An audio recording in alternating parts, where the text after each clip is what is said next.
What is up, y'all? It has been a minute. I will be looking down at my notes and reading from my script that I wrote. So if you see me looking off the screen, that is what's going on. Hey, y'all. Hey, I've been on a hiatus for a minute and I owe you an explanation. So at first, I thought it was indecisiveness or that good old analysis paralysis. Trust me, that might have played a part, but I realized something much deeper is going on. I've been sad. Grief has been really sitting in my chest, and it's time to talk about it. From September 2022 to the day of this recording, which is October 13th, 2024, 8 of my family members have passed away. 8. And each loss hits harder than the last. So the most recent was just a few days ago with my father's passing on October 10th, 2024. And with every loss, it felt like a little more air was being knocked out of me. It's been one blow after another. And I know grief is a part of life, but when it comes back to back like this, it's overwhelming.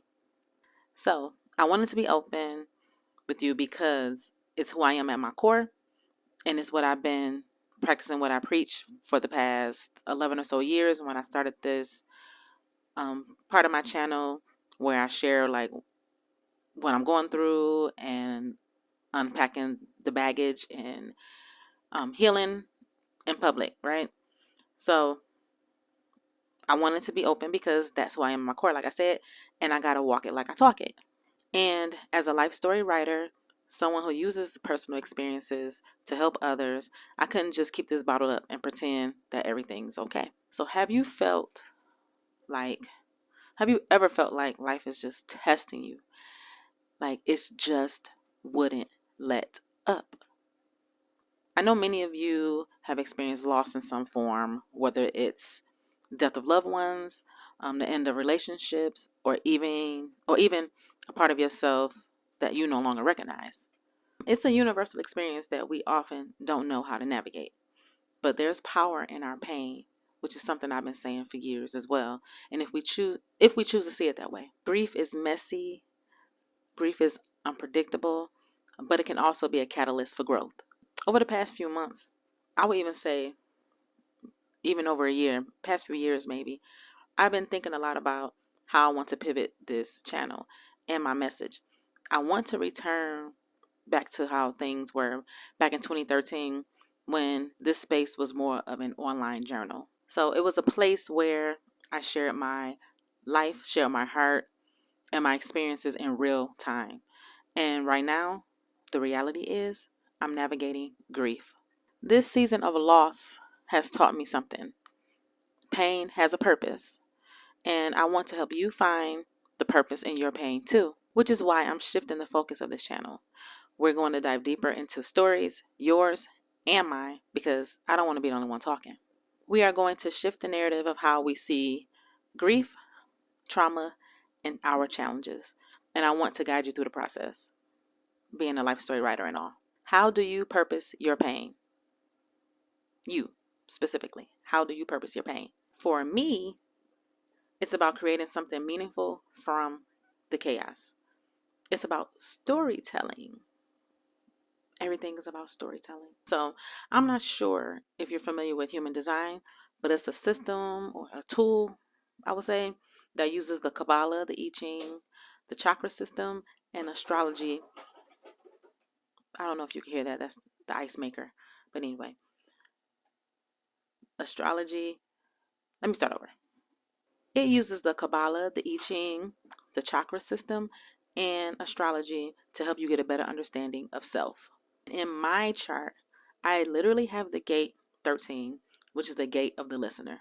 It's also a storytelling / story listener gate, which fits me perfectly. So for me, it's about reflecting, processing, and deciding that your pain won't define you. So instead, it becomes a tool for transformation. For example, I wrote my first book, It Can Happen to You, because I was unhappily married at the time and I needed an outlet. So I wrote 3 short stories that mimic my life in some way.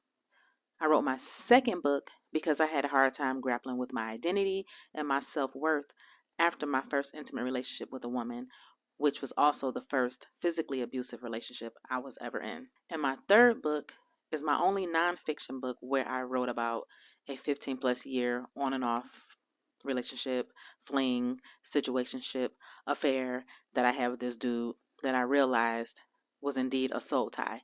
So I ended it. So how can you do this too? How can you shift the narrative of your pain? 1, acknowledge the hurt. So don't run from it. I know it's uncomfortable, but it's also necessary to fully process it. 2, reflect through journaling, which is my absolute favorite. Start writing your story, get it out all raw, unfiltered, uncensored. When you see your pain on paper, it gives you a new perspective. You got no peas? If this is your first time seeing me, hello, I'm Phette. I've been journaling since I was 14 years old, and currently I have all of my journals dating back from when I was 19. I'm 49 now, so that's 30 years worth of journals.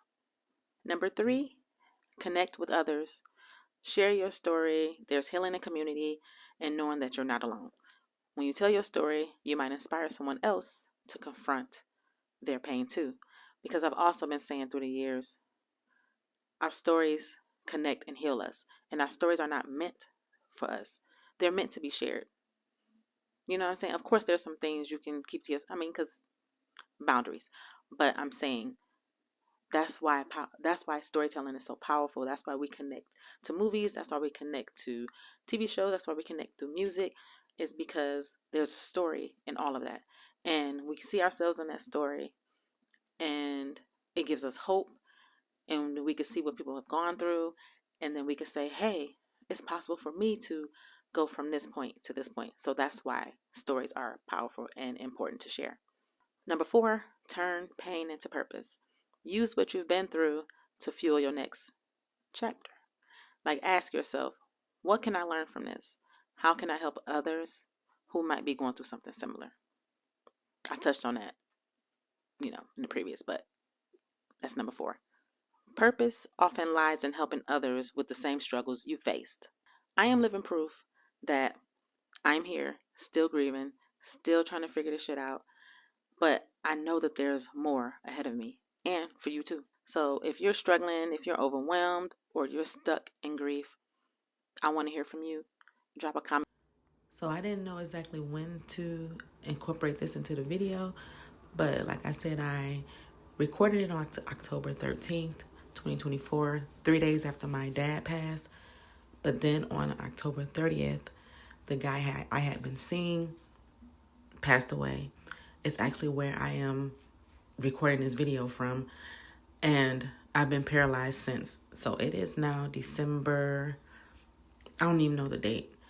So when I'm actually finally releasing this video, because the whole entire video was about grief and the deaths I had experienced in my family. And so each one has gotten harder. And with this last one of the guy I had been seeing, it really knocked me off. So that I wanted to incorporate that to say that I had yet another death after I recorded this video. Below, and let's talk about it. Like, how are you navigating your pain? Have you found a way to purpose it yet? Because mine is through writing, journaling, storytelling. Like I said, I written books because I was going through some pain. You know what I mean? So that's the way that I get it out. I've done short films. I do little video vignettes. I have a web series. All of those things are ways for me to channel my pain. And if you're ready to dive deeper into this journey of using storytelling to shift your narrative, hit the subscribe button. Let's walk through this together. Thanks for rocking with me through this season. We're not just surviving, we're transforming. So leave a comment. Like I said, share this with someone that you know is going through some grief. And until next time, bye y'all.